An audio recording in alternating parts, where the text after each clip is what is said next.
The air in the boardroom was thick with the scent of expensive espresso and the cold, sterile ozone of the air conditioning.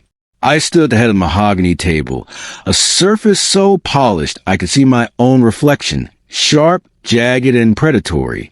I was Elias Thorne, the man the Wall Street Journal called the Iron Titan.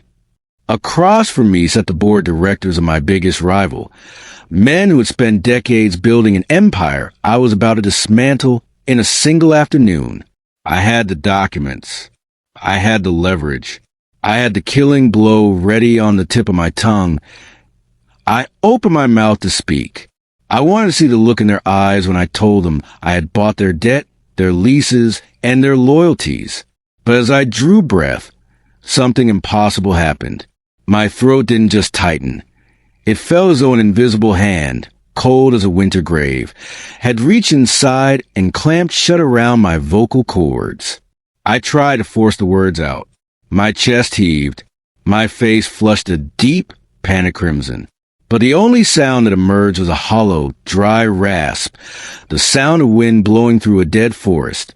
The room went silent. The predatory smiles on the faces of my rivals began to shift into expressions of confusion, then concern, and finally, a dark, opportunistic curiosity. I clutched the edge of the table, my knuckles turning white. The room began to spin. The high-definition displays on the walls, showing stock tickers and growth charts, blurred into streaks of light. And then, in the center of that terrifying silence, I heard it, a voice that didn't come from the room, but from the deepest, most forgotten corner of my own soul. It was a whisper, yet it roared louder than jet engine. You promised, Elias, and I've come to collect. I collapsed. Not a dramatic fall, but a slow, pathetic slide into my leather chair. My heart was a frantic bird trapped in a cage of ribs. As I gasped for air I couldn't seem to catch, the modern world of glass and steel vanished. For a split second, I wasn't in Manhattan anymore. I was back in the rain. 20 years ago, Seattle, the year my mother's lungs started to fail. I can still taste the metallic tang of the rain that night.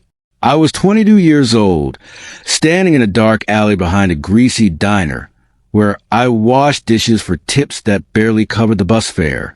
In my pocket, I held a crumpled piece of paper, a final eviction notice, and a stack of medical bills that totaled more than I would earn in a decade. I was a nobody, a ghost in a city that didn't care if I lived or died. My mother was dying in a charity ward because I couldn't afford a medicine that could save her. I fell to my knees in the oily mud of that alley. I didn't look like a titan then. I looked like a broken animal. I looked up at the sky where the clouds were a bruised purple, and I didn't pray. I made a deal. I spoke to the darkness with a desperation that only the truly lost can understand. If you are there, I whispered, my voice crackled with a mixture of rage and hope. If you get me out of this, if you make me powerful, I will never forget where I came from. I will spend every cent I earn serving the ones the world ignores. I will be your hands. Just give me the strength to win. Give me a chance to save her. I waited for a sign, a lightning bolt, a voice. Nothing happened. Only the steady, rhythmic drumming of the rain on the trash cans. But the next morning, the coincidences began. A stranger at the diner left a tip. That was exactly the amount of the first medical bill. A week later, I found a discarded textbook on high-frequency trading in a dumpster. Within a month, I had made my first $1,000 on a penny stock. The momentum was supernatural. It was as if the universe had opened a path just for me. But as the years passed and the thousands turned into millions and the millions into billions, the memory of the mud began to dry and flake away. I saved my mother, but she died 2 years later, and with her went the last tether to my humanity. I told myself that I had worked harder than anyone else. I told myself that I deserved every penny because I was smarter, faster, and more ruthless. I convinced myself that the deal I made in the alley was just the rambling of a scared kid. I was wrong. The divine doesn't sign contracts with ink. He signs them with your life. And 20 years later, in a boardroom in Manhattan, the bill had finally come due. See, we all make promises when we are in the dark, but the real test is whether we keep them when we find the light. If you ever felt like your life was being guided by a force you couldn't explain, you are in the right place. Subscribe to I Need to Confess right now. Join a community that looks for the truth beneath the surface before the silence finds you too. The first 48 hours of the silence were the longest of my life. I was rushed to the most prestigious hospital in the city, a place where the lobby looked like a 5-star hotel, and the doctors had names that were whispered in the halls of Ivy League universities. They put me through every machine humanity had invented. I lay inside the humming, clicking tube of an MRI for hours, watching the flickering lights, praying for a tumor. Yes, I was praying for a disease, because a disease had a name. A disease had a treatment. A disease was something I could fight with my money. But the results were always the same. Mr. Thorne, the chief of neurology, said, looking at his tablet with a puzzled frown, "Your vocal cords are pristine. Your brain activity is optimal. There is no nerve damage, no inflammation, no physical reason why you shouldn't be able to speak. It's as if your voice simply decided to go on vacation." I wanted to scream at him. I wanted to tell him that I was losing millions every hour I was away from my desk. I wanted to tell him that the board of directors was already meeting in secret to discuss my instability, but I couldn't even grunt. I was trapped inside my own head, a prisoner in a body that refused to obey the one thing that had made me king.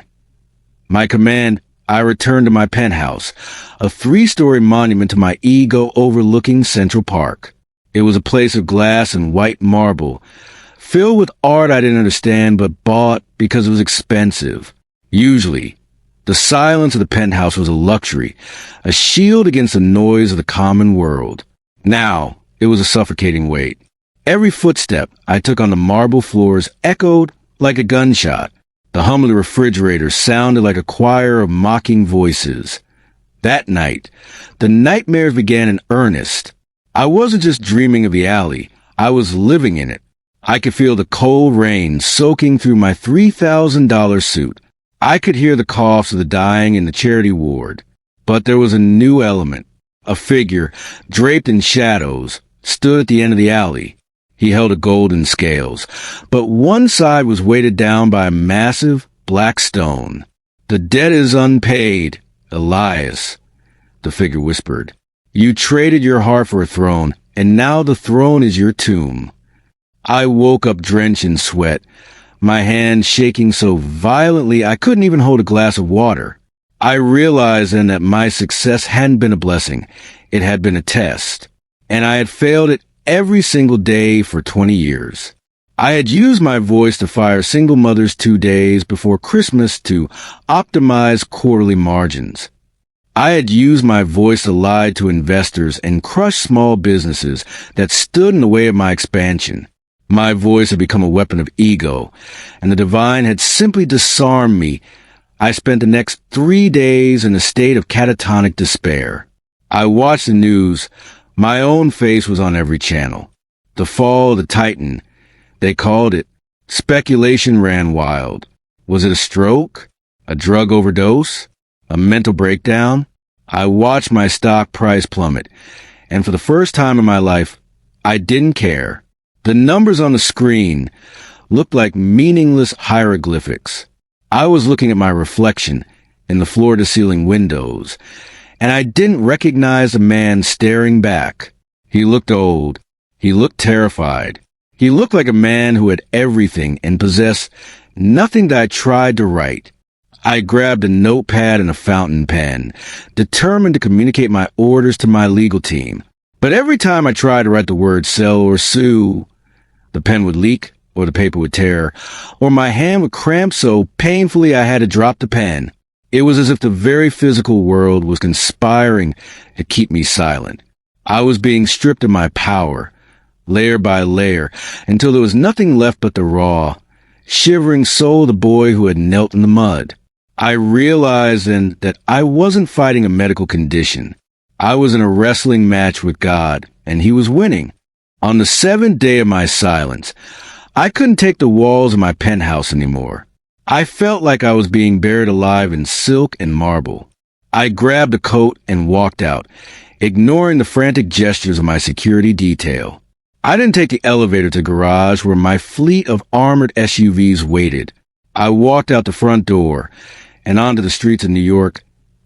I walked for hours. I didn't have a destination. I just wanted to move. I passed through the glittering lights of Midtown, through the frantic energy of Times Square, and slowly, the scenery began to change. The buildings grew shorter. The glass gave way to brick. The expensive boutiques were replaced by corner bodegas and laundromats. I was walking toward the parts of the city that don't make it into the travel brochures. I found myself in a neighborhood that felt hauntingly familiar. It was a place of cracked sidewalks and the smell of roasting nuts and exhaust. And then I saw it, a crumbling, 3-story brick building with a faded blue door.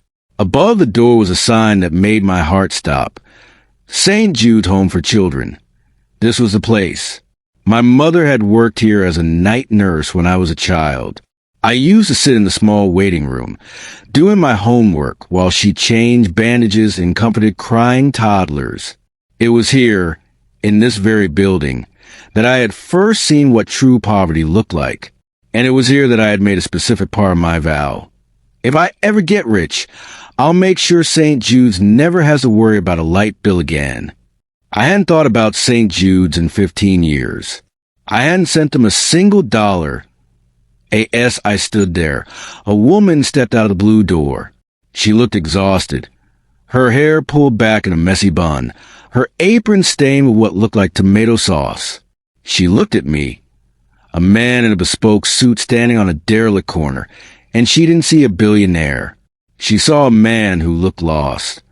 "We don't have much," she said, her voice soft but kind. "But if you're hungry, the kids just finished dinner. There's a little soup left." I couldn't speak to tell her who I was. I couldn't tell her that I could buy this entire block and turn it into a parking lot. I just nodded. She led me inside, and the smell of the place, floor wax, cheap detergent, and simmering vegetables, hit me like a physical blow. It was the smell of my childhood. It was the smell of the life I had run away from so fast I had left my soul behind. She sat me down at a wooden table that had been scarred by decades of use. A group of children, ranging from toddlers to teenagers, were cleaning up. They were loud, messy, and full of a life that I hadn't felt in years. One little girl, no older than 5, came up to me and handed me a plastic spoon. She didn't ask why I was there. She didn't ask why I was wearing a watch that cost more than the building's mortgage. She just smiled, revealing a missing front tooth, and pointed at the bowl of soup the woman placed in front of me as I ate that simple, salty broth. I felt a strange heat in my chest. It wasn't the panic of the boardroom or the despair of the penthouse. It was something else. A slow, painful thawing of a heart that had been frozen in gold for 20 years. I looked around the room and saw the peeling wallpaper, the flickering fluorescent lights, and the broken toys in the corner. I realized that while I was arguing over billion-dollar mergers, these people were fighting to keep a roof over the heads of children who had no one else. The woman, whose name was Sister Margaret, sat across from me. "The city is closing us down on Friday," she said, staring at her hands. "We're behind on the taxes, and the roof won't survive another storm. I've prayed every night for a miracle. I thought maybe, but I suppose God has other plans." She looked at me, and for a second, I saw my mother's eyes in hers. That same fierce, sacrificial love. I reached for my pocket to grab my checkbook, but then I stopped. I realized that if I just wrote a check and walked away, I would be missing the point. The silence hadn't been given to me so I could sign my way out of guilt. It had been given to me so I could finally see that I stood up walked over to a stack of crates in the corner, and picked up a hammer. Sister Margaret looked at me in confusion. I pointed to the sagging bookshelf near the window and then to the hammer. I couldn't tell her I was a billionaire. I couldn't tell her I was a titan, but I could fix a shelf. And for the first time in my life, I understood that being God's hands didn't mean writing checks from a penthouse. It meant getting them dirty in the mud. The second day at St. Jude's was a blur of physical labor and a strange, growing clarity. I was on a ladder, scraping old, flaking paint from the ceiling of the communal dining room, when a small boy, no older than 6, approached the base of my ladder. He didn't say a word. He just stood there, holding a tattered piece of paper. I climbed down, my knees aching a way they never did in my ergonomic office chair. The boy held out the paper. It was a drawing, crude but undeniably clear. It showed a man standing in a dark alley, looking up at a single golden star. My heart didn't just skip a beat. It seemed to stop entirely. The cold rain of 20 years ago felt like it was splashing against my face again. I looked at the boy, and his eyes, deep dark and filled with wisdom that no 6-year-old should possess, seemed to look right through the billionaire and straight into the soul of the boy who had knelt in the mud. "He says you can have it back now," the boy whispered. His voice was barely a breath, but echoed in the silent room like a thunderclap, but only if you use it to tell the truth. I fell, not from the ladder, but to my knees on the cold, cracked linoleum. The hammer I was holding clattered to the floor, the sound ringing out like a bell in a cathedral. The pride that had built my towers, the ego that had fueled my ruthlessness, the armor I had spent 2 decades forging. It all shattered in an instant. I wasn't Elias Thorne, the Iron Titan. I was Elias, the boy who had betrayed the only one who had ever truly helped him. I began to weep. It wasn't the quiet, dignified weeping of a man in a movie. It was deep, racking, ugly sob that tore through my chest. I felt 20 years of suppressed guilt, 20 years of ignored promises, and 20 years of cold, hard pride pouring out of me. I didn't care that Sister Margaret was watching from the doorway. I didn't care that the other children had gone quiet. I was stripped bare. I was in the mud again, and this time, I wasn't negotiating. I looked up at the ceiling, my vision blurred by tears, and I tried to speak. I didn't try to bark an order or demand a result. I just opened my heart. I remember I whispered. The sound was raspy, like dry leaves on pavement, but it was mine. "I'm sorry. I'm so sorry. I forgot the boy in the alley. I forgot you." The moment the apology left my lips, a sensation like liquid fire flooded my throat. It wasn't painful. It was a warmth that felt like it was cauterizing every lie I'd ever told. I stood up, my legs shaking, and I looked at Sister Margaret. She wasn't looking at my suit or my watch. She was looking at my eyes. "How much?" I asked. My voice was low, but it carried a weight that had nothing to do with power and everything to do with purpose. "The city wants $2 million to settle the back taxes and fines, Elias," she said, her voice trembling. "But the roof, the plumbing, to really give these children a life, we need a miracle." I pulled out my phone. My hand didn't cramp. The screen didn't freeze. I opened my private banking app, the one that controlled the vast, cold ocean of my wealth. "You'll have 10 million by tomorrow morning," I said, "and that's just the first payment. I'm not just saving the building. Sister, I'm coming home." The next morning, I walked into the boardroom of Thorne Enterprises for the last time. The air was different. It no longer felt like ozone and espresso. It felt like a tomb. The board of directors was already there, huddled in a corner, like vultures waiting for a carcass to stop twitching. They had the papers ready. They had the legal team standing by to declare me mentally unfit and seize control of the merger. I didn't sit at the head of the table. I sat in a regular chair. Among them, I didn't open my briefcase. I didn't check the stock ticker. I just looked at them. Men I had known for years. Men whose greed I had nurtured and used. I can speak now, I said. The room went deathly silent. The CEO of my rival company, a man named Marcus who had been salivating over my downfall, leaned forward. Elias, we heard. We thought you had a stroke. We've already drafted the transition. I didn't have a stroke, Marcus, I interrupted. My voice was calm, but it held a resonance that made the glass walls of the boardroom vibrate. I had a conversation, and I realized that everything we've built here is a monument to a lie. We've optimized for profit, while the world outside is starving for purpose. We've used our voices to crush, when we should have been using them to build. I slid a single sheet of paper across the table. It wasn't a merger agreement. It was my resignation, effective immediately. But it was more than that. It was a directive to liquidate my majority stake in the company and transfer the entirety of my personal fortune, nearly $4 billion, into a newly formed trust, the Vow Foundation. You can have the name, I told them. Standing up, you can have the towers. You can have the mergers. But you can't have the man I've become.